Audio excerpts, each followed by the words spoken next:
Hola a todos y bienvenidos una vez más a Campus Global, el programa de análisis de la Universidad EAFIT donde todos podemos aprender sin la necesidad de tener un carnet de estudiante. Para esta ocasión hablaremos de un tema fundamental para el futuro de nuestro país Colombia y es la agricultura. Reconocemos que es un tema complejo y tiene muchos factores que lo afectan. Pretendemos acercarnos a él desde diferentes enfoques. Por tal motivo, tenemos dos invitados, ambos docentes de la Universidad EAFIT. Del Departamento de Economía tenemos a la profesora Eleonora Dávalos Álvarez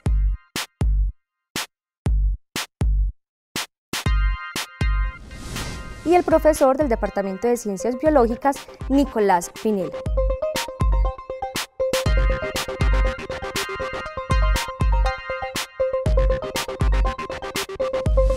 Y con ellos dos, nuestros invitados, pretendemos explorar algunas ideas sobre cuáles deberían ser los enfoques y los retos a los que debe estar preparado Colombia para el sector agrícola. Pregunta para Nicolás Pinel.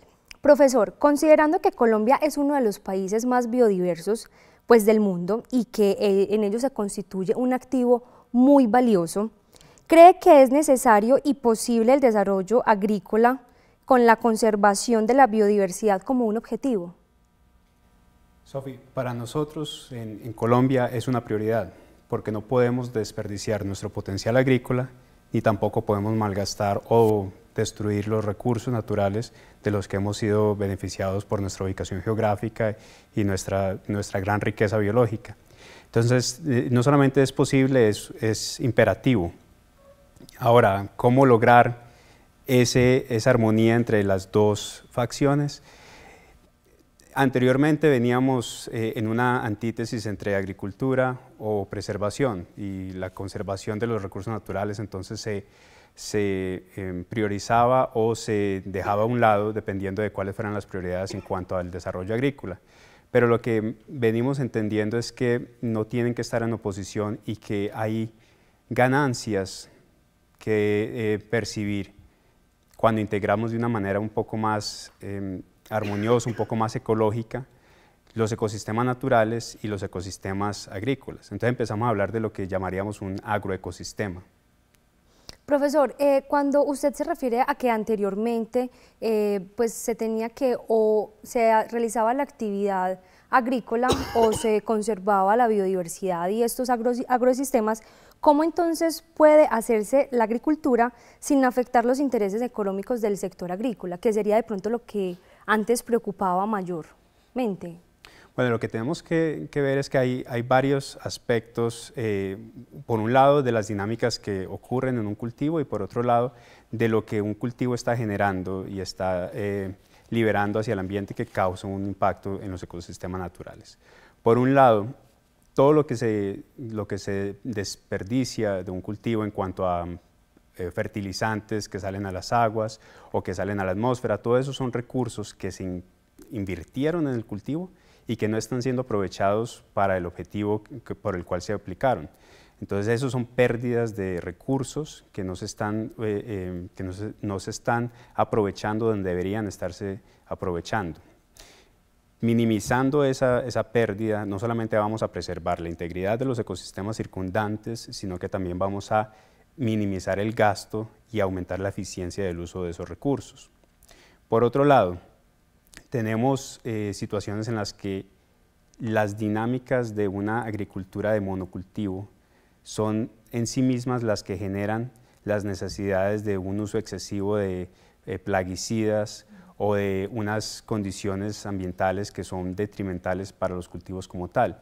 Entonces, entender que los cultivos también son parte o son organismos vivos y que también están sujetos a dinámicas ecológicas y que integrando procesos ecológicos dentro de la producción agrícola, lo que hacemos es reducir la necesidad de manejo porque la estamos integrando a dinámicas naturales que nos pueden ayudar a controlar las plagas o a maximizar el uso de nutrientes o a retener la humedad de la que los cultivos requieren. Entonces, aprovechar esas dinámicas ecológicas va a significar una reducción en los insumos necesarios para la producción agrícola.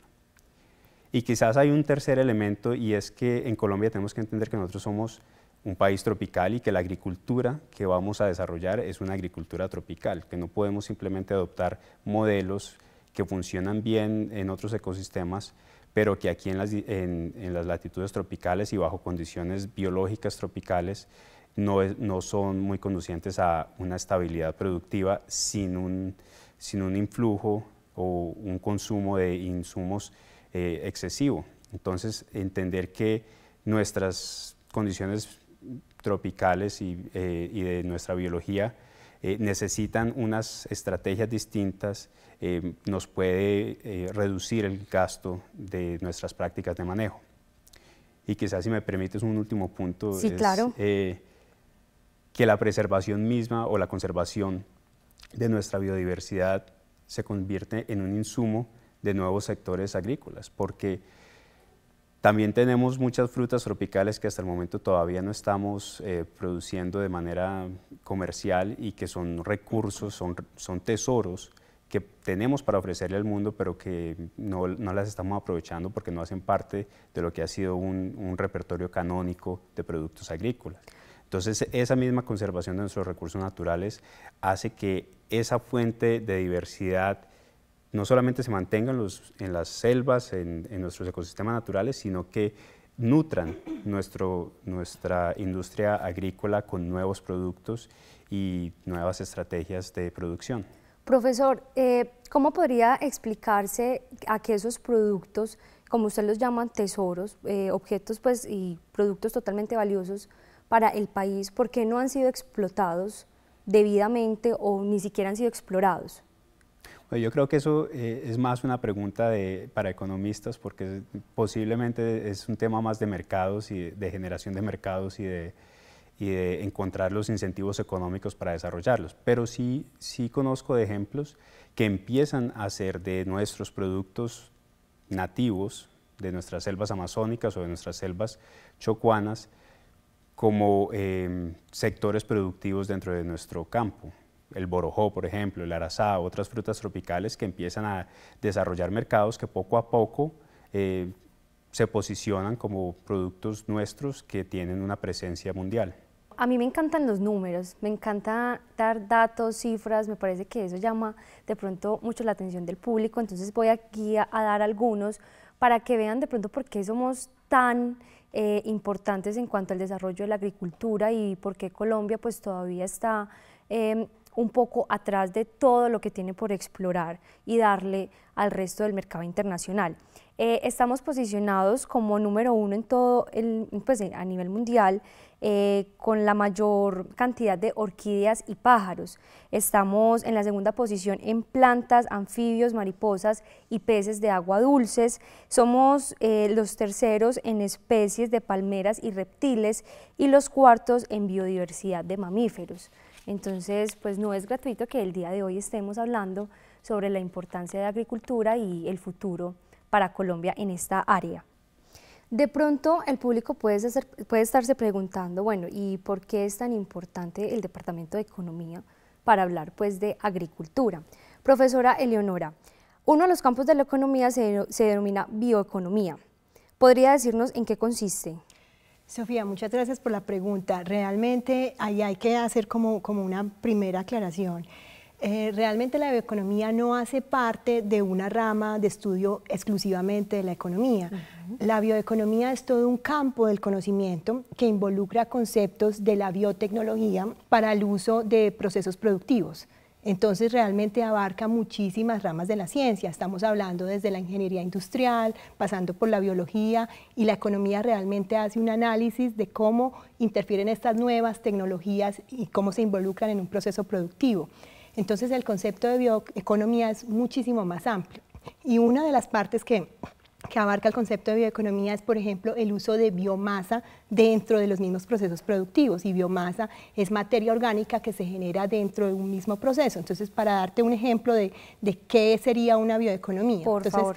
Tenemos, por decir, el caso colombiano, que es muy exitoso con el cultivo de la caña de azúcar. Entonces el cultivo de la caña de azúcar, que por cierto es un monocultivo, yo creo que aquí Nicolás debe estar diciendo, bueno, este es un mal ejemplo, pero es un buen ejemplo en términos de que es una bioeconomía. Entonces la caña de azúcar inicialmente es un cultivo, es un tipo de pasto que se siembra para extraer azúcar, ¿ya? Pero dentro de su proceso productivo se genera algo que se llama bagazo.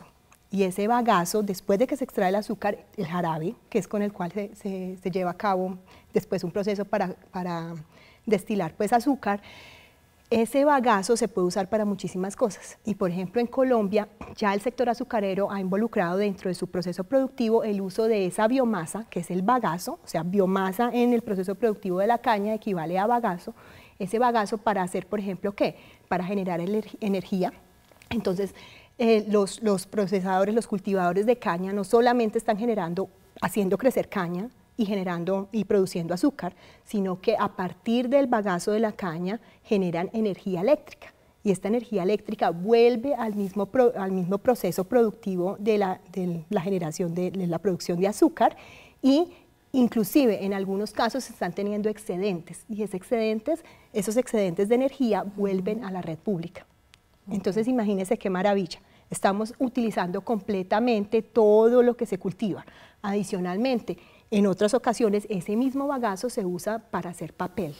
O sea que yo le estoy contando de un proceso productivo que hace 80 años, hace 50 años, no involucraba de la caña de azúcar, solamente se sacaba azúcar, pero ahora nosotros adicionalmente con el concepto de biotecnología y el avance tecnológico, obviamente, de ahí que no va desligado de procesos productivos desde la ingeniería industrial, desde la biotecnología, se encuentra que este bagazo sirve para muchas otras cosas y puede alimentar el mismo proceso. Entonces ese es un ejemplo exitoso, pero así como esos hay muchísimos más.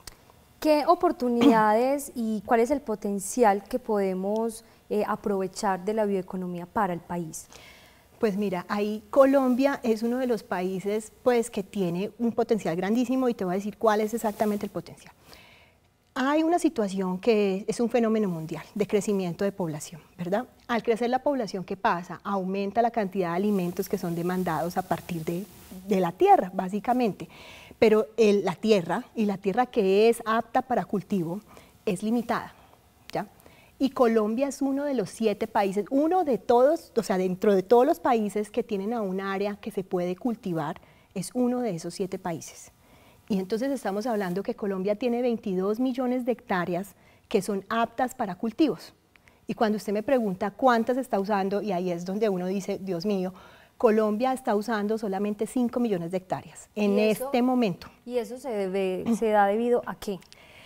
Bueno, ese fenómeno, pues aquí yo no quiero como lanzar polémicas, pero muchas del área que está allá, ¿qué tengo que aclarar? Esas 22 millones de hectáreas no comprometen zonas protegidas, o sea, no comprometen los intereses aquí de Nicolás, o sea, esas 22 millones de hectáreas no van a atentar contra parques naturales, ya están en este momento disponibles. ¿Y por qué solamente estamos explotando 5 millones? Esa es la pregunta del millón. Parte de la situación es que existe esta disyuntiva, y eso sí se abarca desde la economía, entre qué es un bien público y qué es un bien privado. Entonces tenemos los bosques, que son un patrimonio de todos y es un bien público, ¿ya? Y por ser bien público es fácil de usar, ¿ya? Sí. Pero tenemos unas tierras con títulos que son de uso privado. Y entonces tenemos situaciones en las cuales tenemos ganadería extensiva, en la cual la productividad por unidad de ganado es bajísima, o sea, tenemos 3 vacas pastando en 10 hectáreas, que es súper ineficiente, pero esa es la forma en que se está haciendo en este momento. Y aquellos dueños de la tierra pues no están interesados en darle otro uso. Esa es una de las razones, una de las tantas razones posibles, ¿ya? Entonces, ¿por qué me devuelvo a la polémica de bien público versus bien privados? Porque quizás aquellos que sí quieren hacer uso de la tierra para agricultura recurren a ampliar la frontera agrícola, ¿ya? ¿Por qué? Porque es que yo no le puedo ir a quitar la tierra a alguien que ya la tiene titulada, pero yo sí puedo quitar un pedazo de bosque y generar apropiación de ese bien. Entonces ahí empieza la disyuntiva entre Colombia, ¿qué tiene que hacer? Colombia no debe ampliar la frontera agrícola, debe tratar de explotar aquellas zonas que en este momento no se está usando. No se están usando, ¿por qué? Porque se están usando de manera ineficiente para la ganadería o porque, como el caso de la altillanura colombiana, que es la zona que está ubicado pues, a partir del Meta y Bichada, en algunas áreas. ¿Qué está pasando? Básicamente que es un área que históricamente ha tenido déficits de infraestructura, o sea, básicamente las carreteras son pobres y llegar allá es súper difícil y los suelos también tienen otros retos pues, importantes. Entonces, ¿qué ha pasado? Esa tierra no se ha usado porque es muy costoso a pequeña escala. A pequeña escala es muy costoso ponerla a producir. Entonces existe el potencial, existe la tierra, pero necesitamos otra forma de organización para empezar a explotarla de manera eficiente. Me devuelvo a lo que decía Nicolás. Decía, bueno, existe todo este fenómeno, tenemos que incentivar la agricultura tropical, tenemos este potencial de frutas grandísimo que podríamos producir durante 2, 3 cosechas al año, casi que durante todo el año. ¿Y qué pasa? No se lleva a cabo. Yo creo que una de las respuestas, Nicolás, podría ser, es que a pequeña escala, a veces la cantidad de producción no es interesante para el mercado internacional. Entonces, como no es interesante, no existe ese potencial de generar todo ese valor agregado que podríamos generar. De ahí que tal vez el cooperativismo y la organización de pequeños productores en una cooperativa podría funcionar. Y en Antioquia tenemos ejemplos exitosos con la mora. Entonces uno dice, esto es cuestión de replicabilidad, porque así como tenemos mora, podemos tener lulo, podemos tener maracuyá, y necesitamos es poner a agregar todas esas pequeñas unidades que de manera independiente son ineficientes, pero si las organizamos en forma de cooperativa podrían llegar a generar pues una ganancia interesante. Me surge una pregunta con eso último que acaba de decir la profesora, y es cuando dices que de pronto esos pequeños cultivos no son tan llamativos para esos mercados internacionales. ¿Qué pasa entonces, por ejemplo, con el café, que es todo lo contrario? Porque el mercado internacional pide esos pequeños, esos cafés pues, de pequeñas fincas exclusivos. Sí, perdón, Sofía, yo ahí me empiezo a emocionar totalmente, porque es que es un buen ejemplo.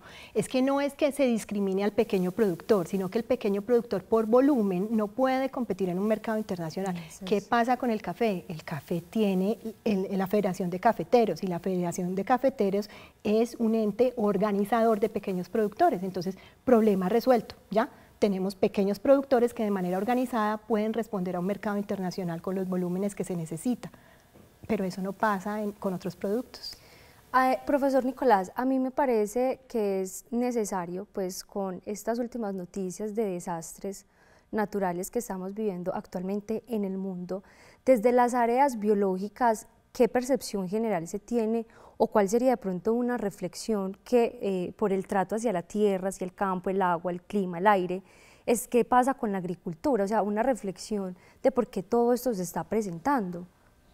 Bueno, darle una causa a todas esas tragedias naturales de los últimos días y ligarlas directamente a una causa de la agricultura sería algo muy riesgoso y no me gustaría entrar en ese tema, pero sí te podría comentar acerca del concepto de resiliencia y de resiliencia ecológica.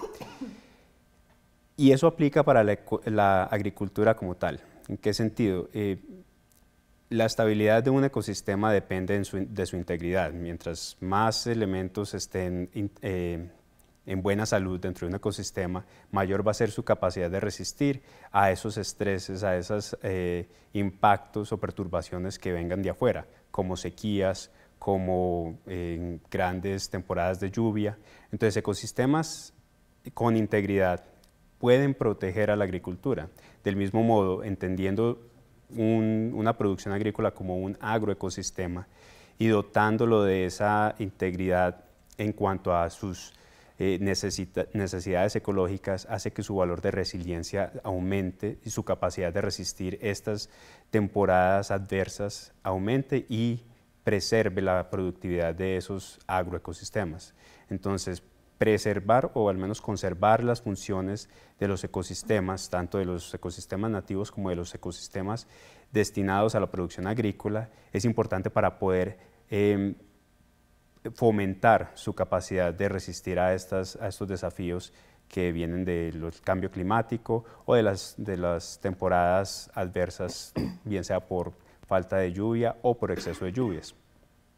A propósito del contexto que en general pues hemos hablado de la agricultura, de las oportunidades y ventajas desde las diferentes áreas, desde el conocimiento, desde las áreas de las ciencias, los queremos invitar a que vean una nota muy especial de nuestro equipo de Campus Global que estuvo presente en Expo Agrofuturo 2017, que contó con 420 empresas expositoras, 20.000 asistentes nacionales, 1.350 asistentes internacionales y 30 países asistentes. Expo Agrofuturo es la plataforma de conocimiento y negocio líder en el sector agro de América Latina. Se ha posicionado como el centro de negocios más importante con una contundente oferta de valor, pues además de ser la feria que integra productores, comercializadores de productos y servicios agropecuarios, es el lugar donde se unen la oferta y la demanda en todos los segmentos del negocio y para todos los ecosistemas del sector. Es el escenario donde los agentes de la cadena productiva encuentran aliados estratégicos, distribuidores y representantes para sus productos.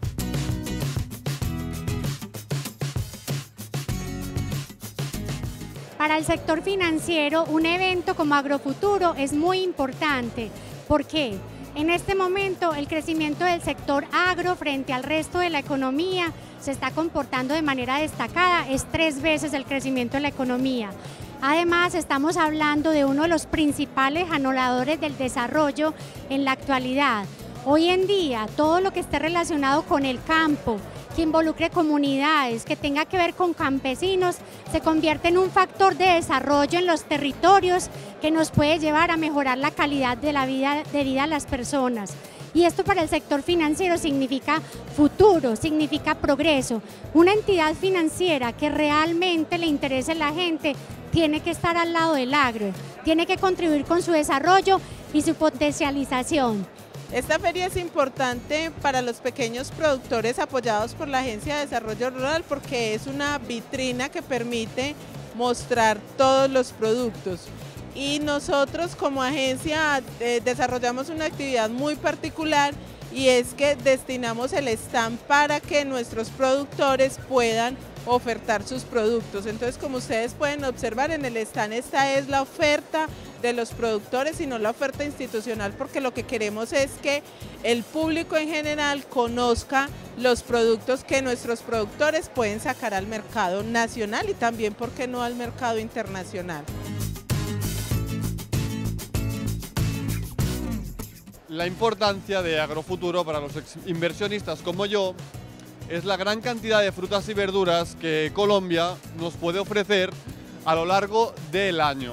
Al contrario que otros países, ustedes no tienen estacionalidades, por lo que pueden mantener una continuidad con todo el producto. Aparte de eso, el producto exótico que ustedes nos ofrecen para el mercado europeo es muy atractivo y cada vez está en auge, con lo que la demanda va en aumento, y es por eso que mucha gente como yo, que representamos empresas de allá en Barcelona, venimos aquí en busca de sus productos.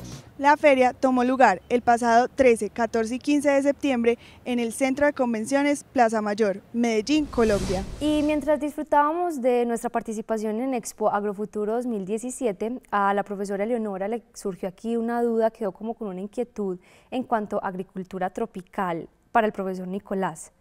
Sí, justamente Nicolás tocó un tema que me generó como mucha inquietud y fue, tenemos que enfocarnos en que nosotros estamos ubicados en el trópico y entonces tenemos que sacar provecho de la agricultura tropical. Y entonces ahí empecé a pensar, ¿a qué se refiere exactamente usted con la agricultura tropical? ¿Cultivamos lo que es del trópico o cómo se maneja? O sea, bueno, aprovechar lo que es del trópico es uno de los factores de la agricultura tropical, pero me refería más al hecho que nosotros estamos en un régimen ecológico distinto al que están sometidos las latitudes más al norte o más al sur. Por ejemplo, nosotros no podemos contar con una temporada de invierno para controlar la densidad de los insectos que afectan nuestros cultivos. Nosotros tenemos condiciones muy viables para la persistencia de enfermedades o de insectos durante todo el año. Nosotros también tenemos una ventaja en el hecho que podemos cultivar podemos hacer muchos ciclos de cultivo, 2, en algunas ocasiones hasta 3, dependiendo del cultivo, que es algo que los países más al norte o al sur no pueden hacer. Pero también tenemos que entender que eso se refleja en los otros factores ecológicos y que tratar de controlar todos los factores que afectan los cultivos del modo que lo hacen en otras latitudes, no va a ser necesariamente la forma más efectiva para controlarlos en nuestras latitudes, y que ignoramos y perdemos al ignorar la oportunidad de utilizar procesos ecológicos únicos del trópico para reducir la cantidad de manejo que le tengamos que hacer a nuestros cultivos. Para el profesor Nicolás Pinel, se está hablando que la agricultura de precisión, altamente tecnificada y robotizada, pues hablando de agricultura también tenemos que hablar de las nuevas tecnologías, será el futuro de este sector. ¿Es compatible esta tendencia con las posibilidades y necesidades de Colombia? Sí pienso que es compatible, siempre y cuando entendamos nuestro contexto, del mismo modo que hablábamos ahorita de adecuar nuestras prácticas a nuestro territorio, lo mismo con la agricultura de precisión. Ahora, agricultura de precisión me parece ¿En qué consiste? Bueno, me parece una gran esperanza. ¿En qué sentido? En que mediante la capacidad de tomar muchas más medidas o una alta densidad de medidas de qué está ocurriendo en nuestros campos y de poder actuar sobre ellas, vamos a abandonar la agricultura de promedios. Y cuando estamos trabajando sobre promedios, pues van a haber sectores en los que vamos a añadir o a manejar más de lo que se necesita y otros sectores en los que no vamos a trabajar lo suficiente. Entonces nunca vamos a tener esa productividad máxima del campo que estamos trabajando. Entonces la agricultura de precisión, mediante nuevas tecnologías de monitoreo de cultivos, de capacidad de integración de datos, o lo que llaman la ciencia de los datos o Big Data aplicada a agricultura, vamos a poder manejar de una manera mucho más efectiva y eficiente los cultivos que estemos produciendo, y así reducir el impacto que tenemos sobre nuestros ecosistemas. ¿Por qué? Porque estamos perdiendo menos, estamos desperdiciando menos de los recursos que estamos dedicando a cada uno de los cultivos. Entonces vamos a poder intensificar y proteger nuestros ecosistemas circundantes. Yo creo que puedo ser de pronto algo atrevida con esta pregunta para los dos, pero me parece interesante. ¿Podríamos decir entonces que para hablar del desarrollo de agricultura, la agricultura y la tecnología van de la mano? Totalmente, totalmente, porque justamente, y volvemos al concepto de bioeconomía, el concepto de bioeconomía implica el uso de tecnología dentro de un proceso productivo. Y entonces, claro, si nosotros encontramos tecnologías que podrían hacer un proceso más eficiente, bienvenidas, ¿no? Porque nosotros me refiero desde la ciencia económica, se está buscando la eficiencia, se está buscando poder producir más cantidad a menor costo. Entonces, el uso de tecnología definitivamente, normalmente, hace que los procesos se vuelvan más eficientes, menos costosos y se vuelva básicamente más barato el producto para el final consumidor. Entonces, bienvenida. O sea, el uso de tecnología en el sector agrícola es indispensable, no solamente desde el nivel inclusive de la misma semilla que es biotecnología, sino en el uso de maquinaria y otro tipo de... De acuerdo con los conocimientos y las experiencias vividas por parte de ustedes, ¿cómo es la percepción de la tecnología en el campo para los campesinos que están allá y de pronto llegan y les dicen, bueno, venga, es que usted está desaprovechando, le está saliendo más costoso, está desperdiciando producto? ¿Cómo hacer que esos pequeños campesinos y productores que aún no están ligados o no se han dejado coger de la mano de la tecnología entiendan esto?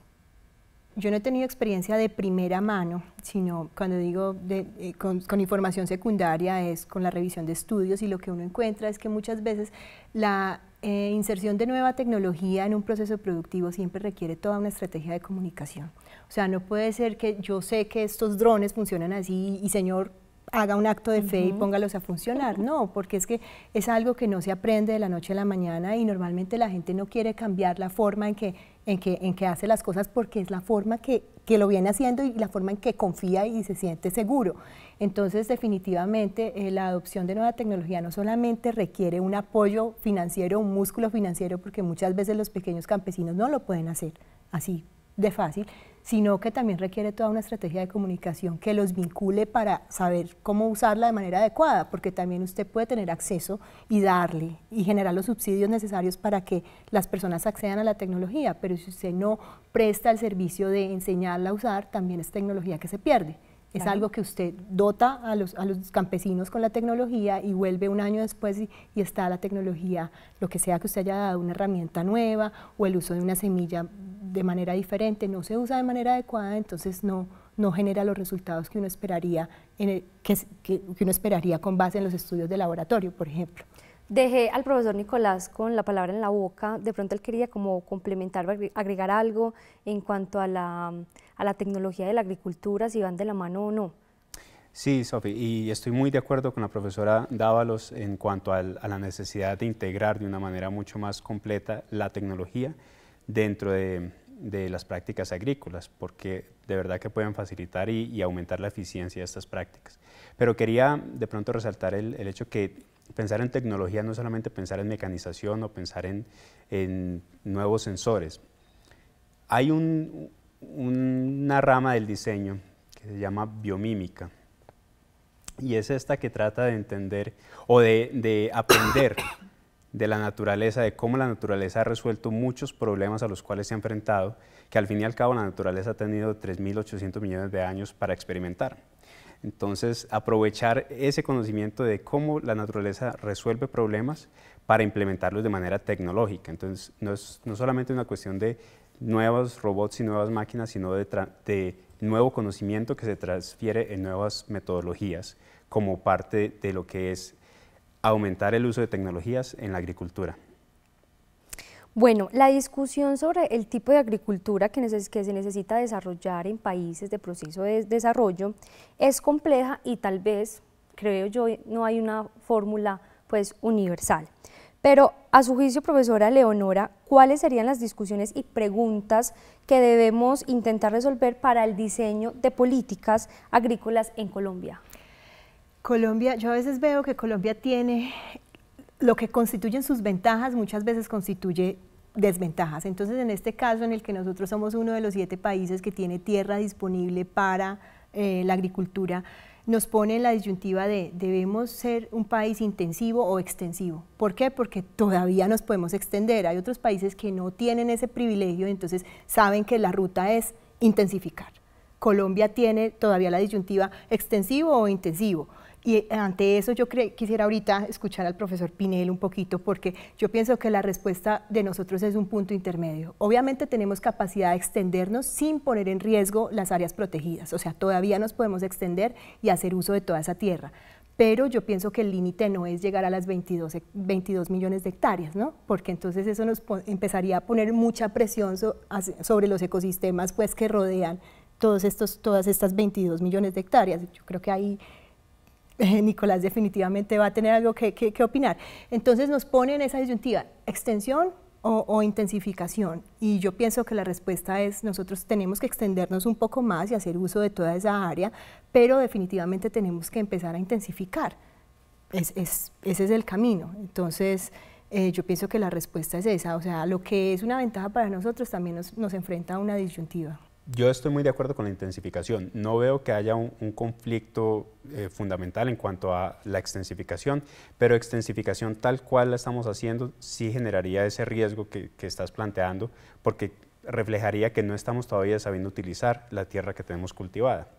La intensificación, por otro lado, me parece que es necesaria porque contamos con una muy baja productividad. Somos en los países latinoamericanos el puesto 19 en cuanto a productividad agrícola, entonces realmente tenemos mucho por mejorar.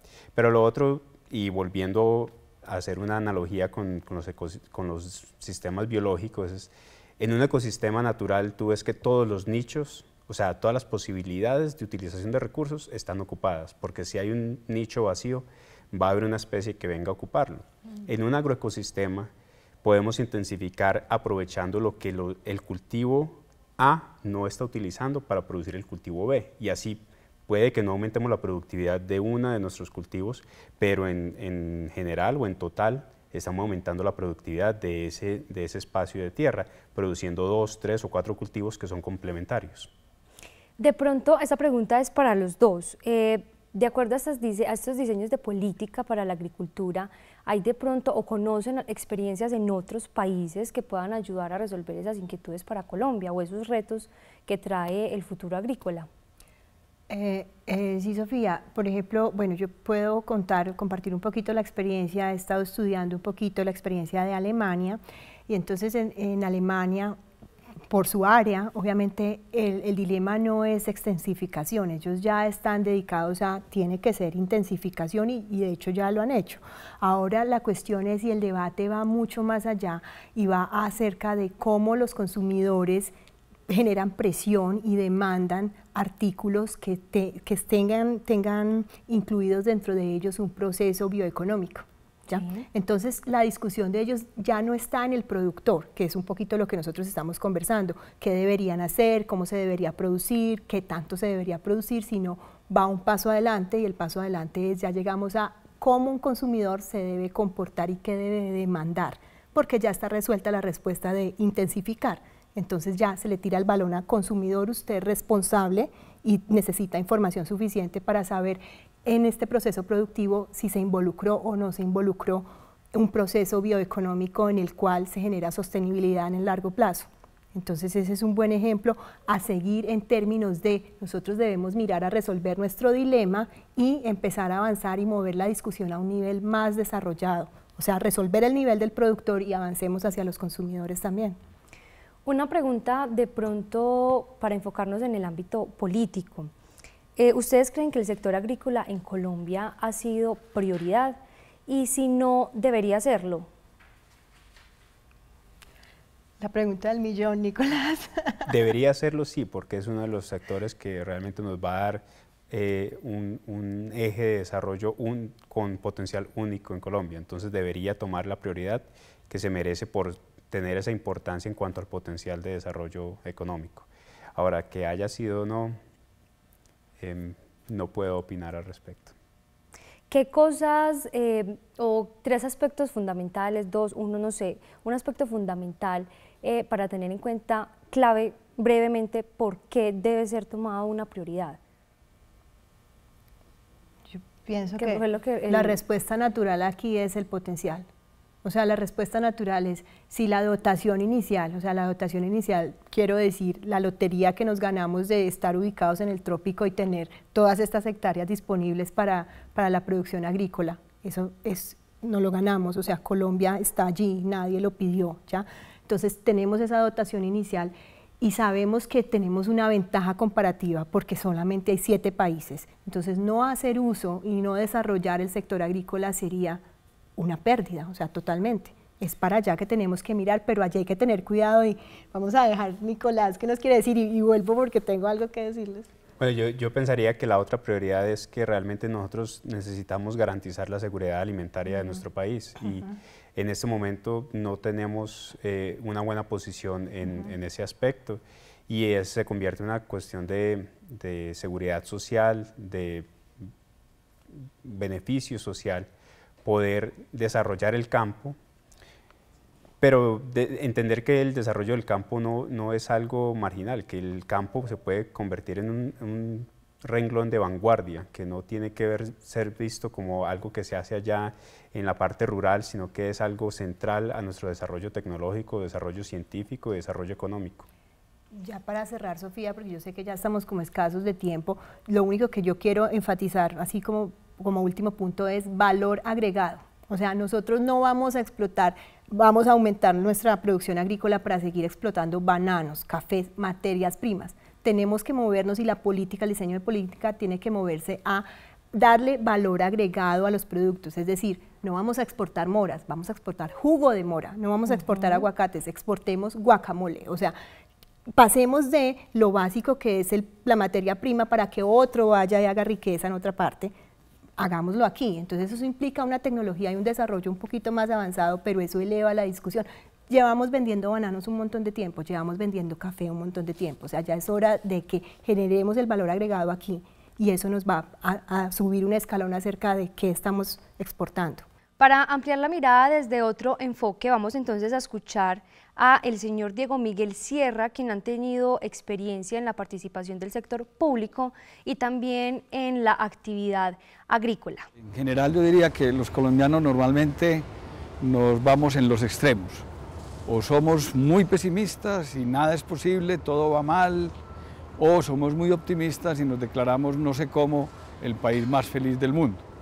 En medio de eso está la agricultura y el sector rural, y los colombianos lo vemos igualmente en extremos. Déjeme poner unas condiciones para verlo mal y unas condiciones para verlo positivo y de oportunidades. Lo malo que tenemos, traemos de tiempo atrás un conflicto rural que produjo en exceso inseguridad en el campo y mucha limitación para la infraestructura, para desarrollo, etc. Segundo, hoy tenemos un problema latente muy complejo, que es la coca, los cultivos de uso ilícito, que nos ponen en un tema complejísimo de narcotráfico, inseguridad, corrupción, venalidad y destrucción del recurso natural. Y para poner un tercer problema, nosotros tenemos un agotamiento del recurso suelo y del recurso agua que amenazan las posibilidades de sostenibilidad del país y de producción. En torno a las oportunidades, esos malos tienen su espejo del otro lado y las oportunidades que tenemos. Primero, la demanda mundial. El estimado es que al 2050 la humanidad va a pasar de 7.800 millones de habitantes a casi 10.000. Y eso implica entre el 2015, que ya pasó, y el 2050, un crecimiento sostenido por año del 2%. Luego, toda la demanda de maíz, de soya, de arroz, de carne, de pollo, de frutas, de aguacate, está esperando por nosotros. Nosotros somos de los jugadores mundiales para surtir parte de esa demanda. Luego la oportunidad está servida y la tiene todo el empresariado y toda la juventud de aquí en adelante por los próximos 35 años. O sea, aquí hay dos generaciones por delante que pueden ser muy, pero muy productivas y tener una oportunidad de bienestar muy grande. Segundo, resolveremos el tema de la droga. Lo resolveremos como ya buena parte del tema FARC y posconflicto, con todas las dudas, todos los expresidentes vociferando, lo que se quiera decir, pero el país tiene hoy 17 meses sin un solo muerto por las FARC. Eso no lo tuvimos durante 50 años. Aquí hay una relectura por hacer y un país que tendrá que acomodarse como se acomodó para los mayores como yo en el momento del Frente Nacional o para la gente que va a vivir a otra oportunidad ahora. Tercero, tropicalmente la agricultura es un tema complejo, porque la primera variable de condición es la climática. Luego son la genética y luego el suelo, y ahí nos tenemos que mover. Nosotros tenemos franjas muy importantes, tenemos nichos, tenemos condiciones productivas para ser un país moderno, como lo tenemos ya en algunos rubros, y muy competitivo. Nosotros podemos seguir haciendo no 200.000 hectáreas de caña como tenemos hoy, sino 300, 400.000, no 500.000 hectáreas de palma, sino 2, 3 millones, no 800.000 de reforestación, sino 2, 5 millones de reforestación. O sea, tenemos igualmente una oportunidad maravillosa. Y en nichos pequeños, café especial, cacao con denominación de origen, fruta pequeña, uchuva, gulupa, el aguacate que hoy será el café del siglo XXI. Todas esas son oportunidades que están esperando por nosotros y que entre otras esperan que la Universidad de AFIT, en sus programas académicos tradicionales y en los nuevos, en los recientes como biología o en los nuevos como el de agricultura, tenga un qué decir y una oportunidad. Muchísimas gracias al señor Diego Miguel Sierra por su tiempo y participación en Campus Global. Retomamos con nuestros invitados el día de hoy. Bueno, yo solamente me gustaría invitarlos a que valoren el campo, que lo vean como ese potencial que representa no solamente para desarrollar nuestro país, sino para proteger nuestra biodiversidad. Y si de pronto alguien está interesado en ver lo importante que es una buena práctica de manejo y de conservación en prácticas agrícolas y lo que eso representa para el desarrollo social, les recomendaría el libro Dirt de David Montgomery, acerca de lo valioso que es el suelo y lo importante que es como recurso natural, que es la base de todos los ecosistemas que soportan nuestras vidas.